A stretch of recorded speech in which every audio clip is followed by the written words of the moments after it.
All right, welcome back to another episode of my movie review series, episode 377.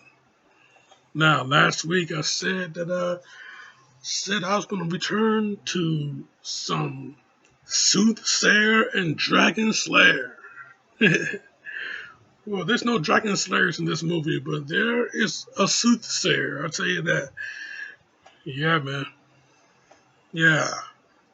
The Scorpion King. Yeah, 2002.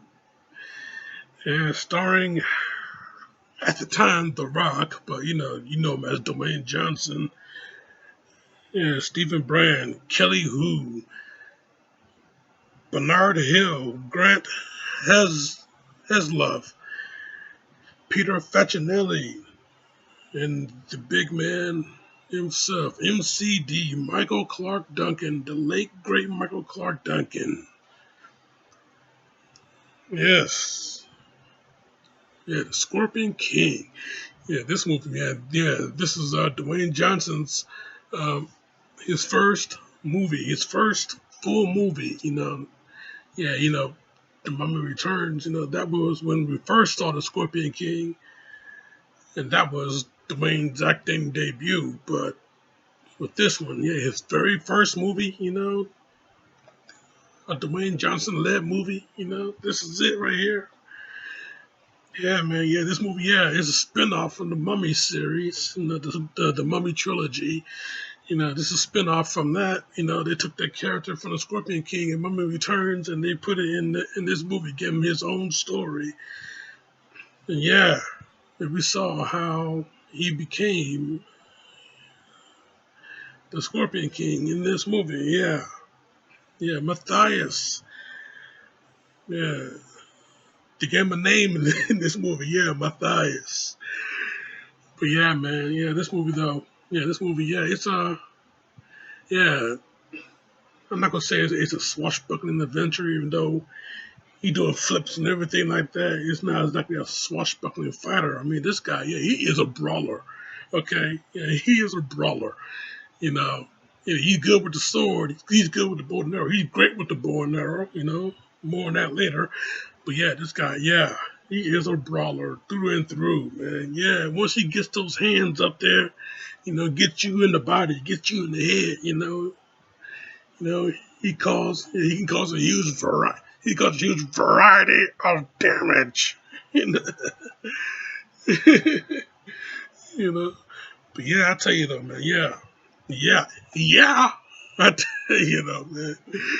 Oh yeah, this was a hell of a movie. Yeah, it holds up very well too. It holds up very well. Uh, yeah, Kelly Hu, yeah, the soothsayer in this movie. Yeah, she plays the sorceress that Matthias was hired to kill. Even though it was supposed to be the sorcerer. We never seen his face.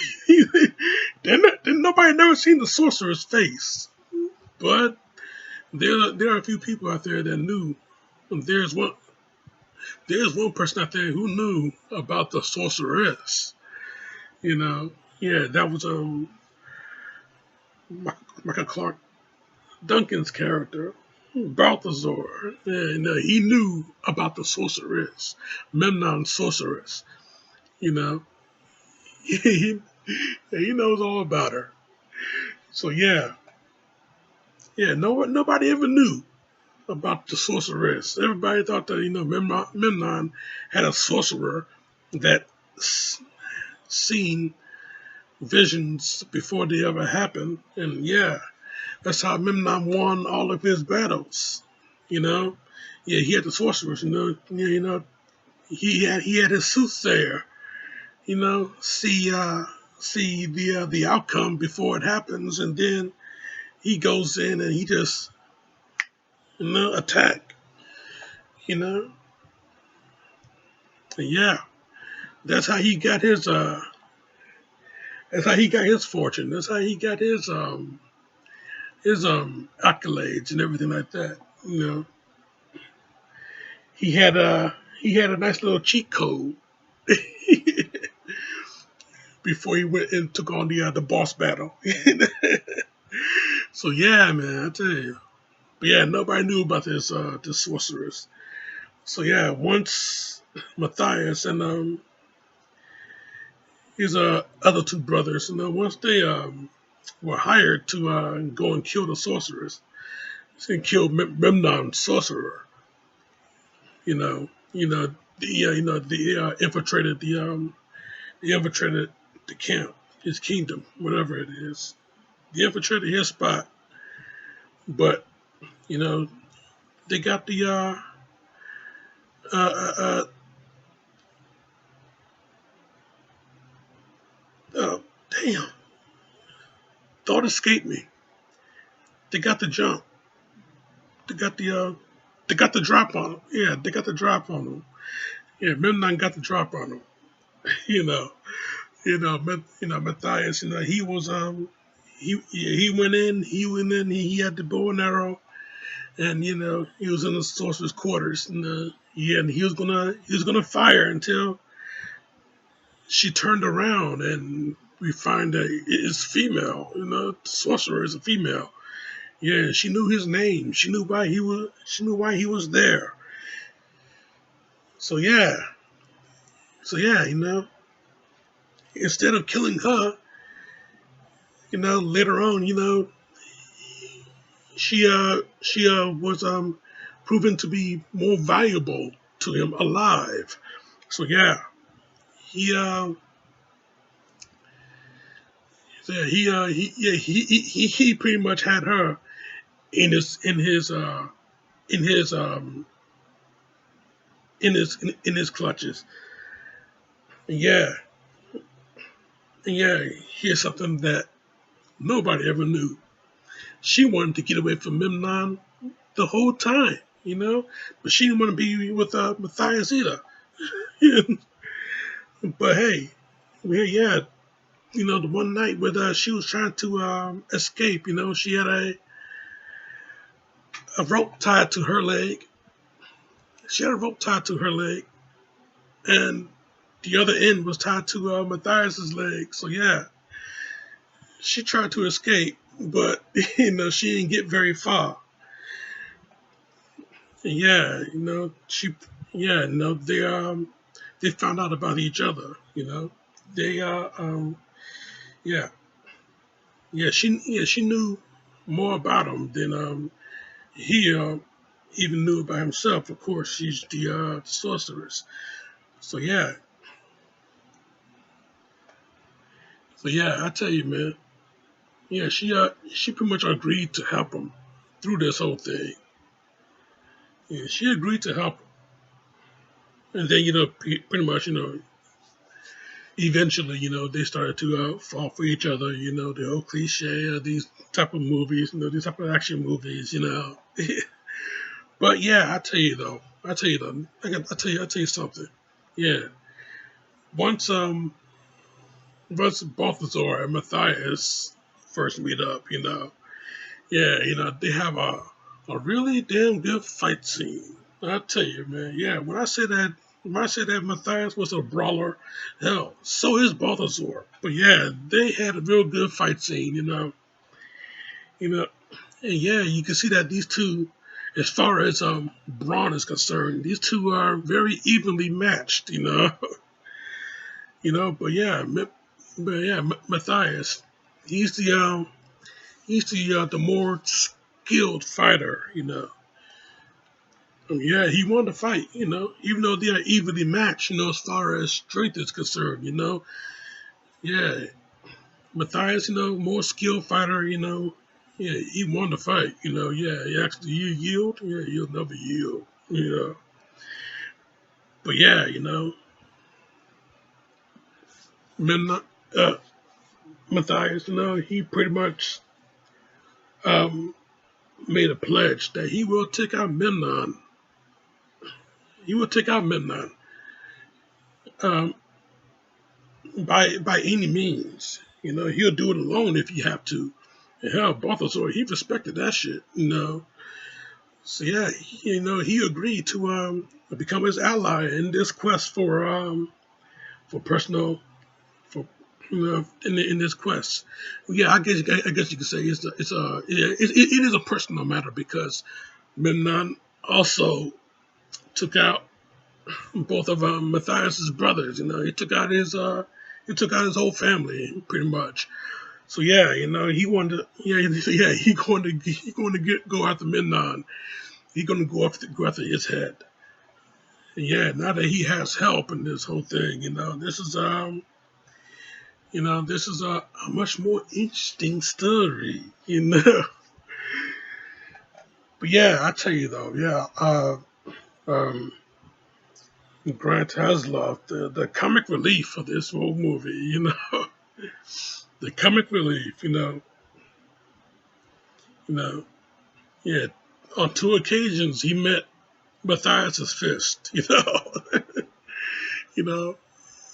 But yeah, he's the guy that you got to really root for because he brings the laughs, Dwayne he brings the seriousness, he brings the charisma, but yeah, Grant has love, he brings the laughs, Kelly Who brings the sexiness, and this chick, she was pretty much naked 90% of the movie, even though we haven't seen anything, she will hardly have any clothes on 90% of this movie, but that's a different story altogether. I have to beat them to death with their own shoes. But yeah, anyway, yeah. But yeah, I'll tell you that the action sequences in this movie, the action sequences, the visual effects in this movie. This is a Stephen Sommers did who directed the two Mummy films. He co-wrote this movie. William Osborne and David Hayter. Yeah, Solid Snake himself. Yes, David Hayter. You know, yeah, these guys wrote this movie, and yeah, Stephen Sommers. He had the idea. I guess he had the idea of that sandstorm. Because him and sand with the first two Mummy films. So yeah, so yeah. I guess he had the idea of that sandstorm for a long time because that was a real good scene. When Matthias was he was on his camel because camels are smarter. Horses may be faster, but camels are smarter. So yeah, he chose a camel to ride. But yeah, he's on his camel. He's charging towards Memnon's forces. But there's a sandstorm that is brewing, and you see the storm coming in. These guys are charging at each other. The storm comes in, and it just engulfs the entire area. And yeah, Matthias, using the storm to his advantage. He got this mask over his face, and he using the storm to his advantage. And yeah, he taking out a few other guys up on top, and then they take this fight to a cave, and yeah, it's like Matthias is expert on guerrilla warfare because it was like watching John Rambo, you know, inside that cave. These guys are starting to fall into different types of traps. Matthias is using the shadows. He's going around, slicing cats up here and there. You know, and then he had that boss battle with this cat named Thorak. You know, yeah, this big motherfucker named Thorak. You have a boss battle with him. They going at it up on top in the sandstorm. Real good fight. And yeah, even though it's a sandstorm, the visual effects, it really helps that you can still see these guys still going at it.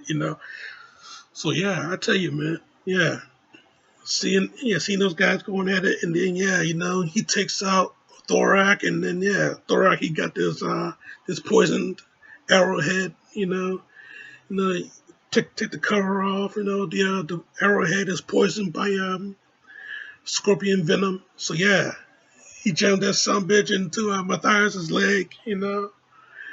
So yeah, that explains why Matthias shows up in Mummy Returns as half man, half scorpion. So you know, even though even though Memnon's sorceress, what is her name? What is the sorceress's name? Did she have a name in this movie? Yeah, Cassandra. Yes, her name was Cassandra. When Cassandra, Memnon's sorceress, when she cured him of the venom attack. She cured him of that.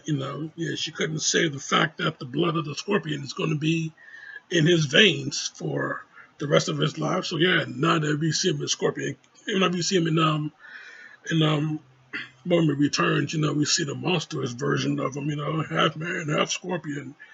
You know, bad digital effects. But that's a whole other story altogether.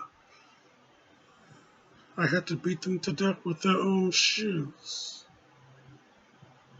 But yeah, anyway, yeah, yeah. I tell you though, yeah, great effects in this movie, great fight scenes in this movie.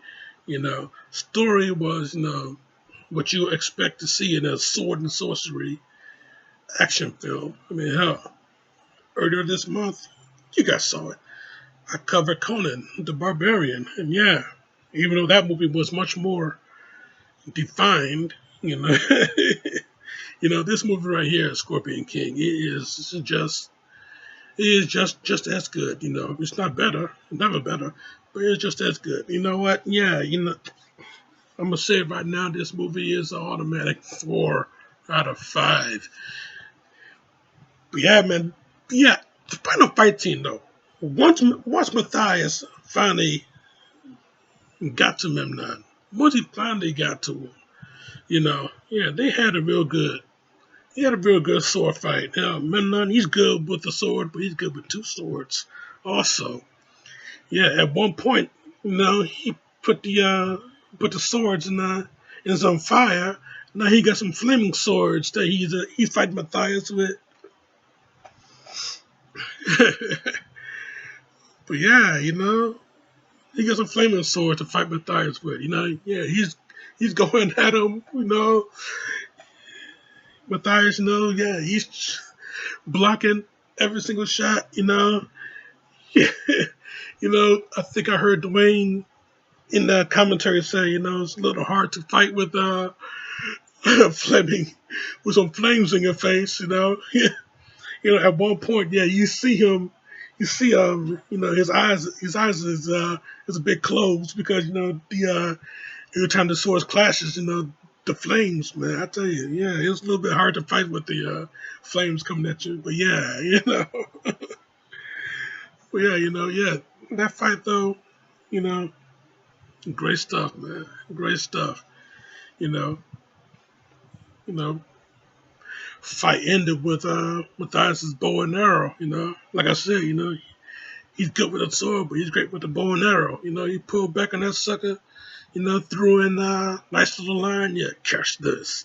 Fired that arrow. Yeah. Earlier in the movie, we saw Memnon actually catch an arrow. But this time, the archer that fired the arrow before, yeah, he's a good archer, but he's not a great archer like Matthias is. Matthias fired that arrow, yeah. Memnon, he tried to catch it, but he was like a second too late. The arrow went right into his chest. He goes off. There's an explosion, huge explosion down below. Fire, fire raises up. Memnon goes in. He gets engulfed into the flames. He goes crashing down to the floor, from a high balcony. He goes crashing down to the floor, completely on fire. So, yeah, man. Everybody that witnessed this, yeah, hell to the king. So, yeah, that's how he got his crown. Yeah, Matthias, yeah, he is the new king, the Scorpion King. But yeah, I tell you though, man, yeah, from beginning to end, we got a real cool adventure from beginning to end. We got a real cool action movie from beginning to end. We got a real good sword and sorcery movie. You know, yeah, from beginning to end. This was Dwayne Johnson's um, feature film leading debut, and yeah, he haven't stopped since. Yeah, even though yeah, he did a movie. He come back to the ring, and then he'd even do another movie. Only in real life. We thought that would be the it. That would be it. But in real life, yeah, he did this movie. He got some Hollywood recognition, and then yeah, once he got into the ring with Brock Lesnar at SummerSlam in the same year, 2002, you know, Brock F5 his ass out of WWE and into Hollywood. We were hardly seeing The Rock. Everybody was seeing Dwayne Johnson, but we were hardly seeing The Rock. But yeah, but now, but nowadays, we never see The Rock. But we see Dwayne Johnson all the time. What's the next movie you got coming? Who knows? But yeah, yeah. What do you got coming? Yeah, who knows what you got coming? But anyway, yeah. This is the start of it. This was the start of it. Mummy Returns was the catalyst, but this was the rocket that shot him up into the Hollywood stratosphere. But yeah, I tell you, man, this movie though, yeah, a good solid 4 out of 5. Yeah, that's my review, Jack. I'm sticking to it. Great stuff, man. Great stuff. Scorpion King. Yeah, it is damn good shit. Well, now next week though. Next week, man. Yeah, Van Damme is coming back, man. More Van Damage. More maximum Van Damage. Yeah, this is one of those movies that I've been looking for a long time. Seeing that is now available on Tubi, and I'm going to talk about it next week. Yeah, Van Damme's going to do some time travel as a cop. So yeah, you keep it locked right here for that. Check out my other shit right here. Subscribe to me right here. But in the meantime, between time, Jack, this show is off.